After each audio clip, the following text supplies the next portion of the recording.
Salam pemirsa, 18 Oktober 2024, Presiden Amerika Serikat Joe Biden melakukan kunjungan ke Jerman dalam rangka menghadiri pertemuan tingkat tinggi dengan 3 pemimpin besar Eropa.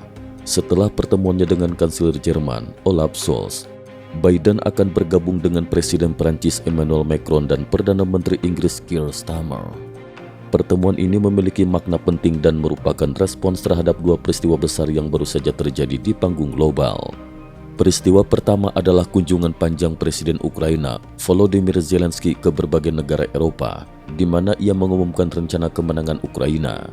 Peristiwa kedua adalah operasi militer Israel yang berhasil menewaskan Yahya Sinwar, salah satu pemimpin besar Hamas.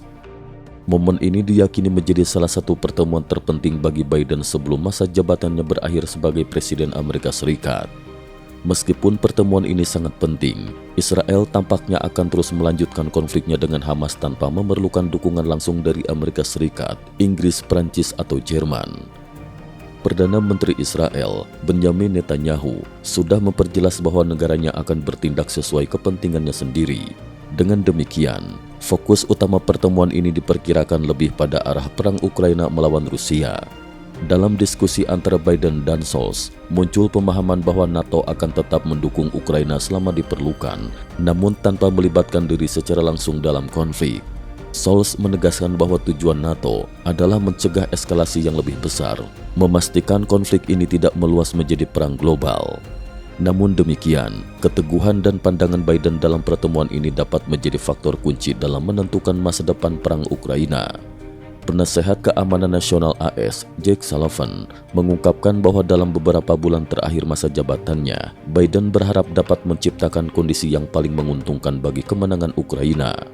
Selain itu, Zelensky juga telah membagikan rencana kemenangan yang mencakup 3 poin rahasia yang hanya diketahui oleh pemimpin negara-negara anggota utama NATO.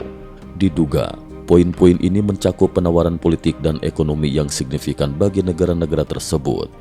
Sementara itu, Rusia terus menunjukkan sikap keras terhadap kemungkinan Ukraina bergabung dengan NATO.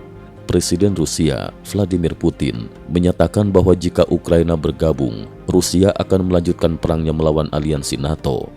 Namun melihat situasi perang selama 2 tahun terakhir, pernyataan ini dinilai oleh banyak analis sebagai retorika untuk menjaga wibawa.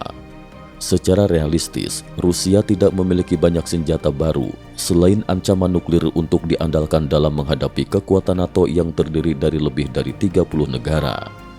Pada tanggal yang sama, 18 Oktober 2024, menurut Kepala Intelijen Kementerian Pertahanan Ukraina, Kirilo Budanov, sekitar 11.000 tentara Korea Utara telah dikirim ke bagian timur Rusia untuk dilatih di beberapa lokasi, termasuk Vladivostok dan Blagoveshchensk, wilayah yang memiliki sejarah kelam antara Rusia dan Tiongkok.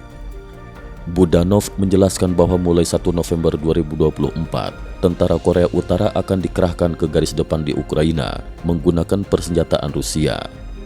Kelompok pertama yang terdiri dari 2.600 tentara akan bergabung dengan pasukan Rusia di Kursk. Langkah ini menambah kompleksitas situasi perang, terutama karena Korea Utara tidak memiliki sejarah permusuhan dengan Ukraina. Selain itu, penasehat Presiden Ukraina, Oleksiy Arestovich, menyatakan bahwa sekitar 60% komponen senjata Rusia di medan perang berasal dari Tiongkok, yang menjadi perhatian besar bagi Ukraina dan sekutu-sekutunya. Pemerintah AS bahkan telah menjatuhkan sanksi terhadap 2 perusahaan Tiongkok yang diduga terlibat dalam produksi drone untuk Rusia. Pada hari yang sama, Kementerian Pertahanan Ukraina melaporkan bahwa sekitar 1.530 tentara Rusia tewas dalam 1 hari di garis depan. Jika tentara Korea Utara ikut serta dalam pertempuran ini, kelompok pertama yang berjumlah 2.600 orang kemungkinan tidak akan bertahan lebih dari 2 hari di medan pertempuran yang brutal. Sejauh ini, korban militer Rusia telah mencapai 675.800 orang dengan ribuan kendaraan tempur, pesawat, dan kapal perang yang hancur. Kondisi ini semakin memperburuk situasi perang yang terus berlarut-larut tanpa tanda-tanda berakhir. Di tengah perang ini, semakin banyak warga Tiongkok yang pergi ke Rusia untuk membantu pasukan Rusia. Seorang warga Tiongkok yang bergabung dengan militer Rusia mengeluhkan kondisi pelatihan yang jauh dari harapan. Sementara pasukan lain dilatih menggunakan kendaraan, mereka harus berjalan kaki hingga puluhan kilometer. Mantan pengantar makanan ini kini merasa frustasi karena harus berlatih keras di medan perang dengan perlengkapan yang minim dan seringkali diminta mengumpulkan kayu bakar alih-alih bertempur. Keadaan ini mencerminkan keputusasaan di antara pasukan sukarelawan yang datang dengan harapan bertempur, namun mendapati kenyataan jauh berbeda di lapangan. Cukup sekian dulu, terima kasih atas perhatiannya.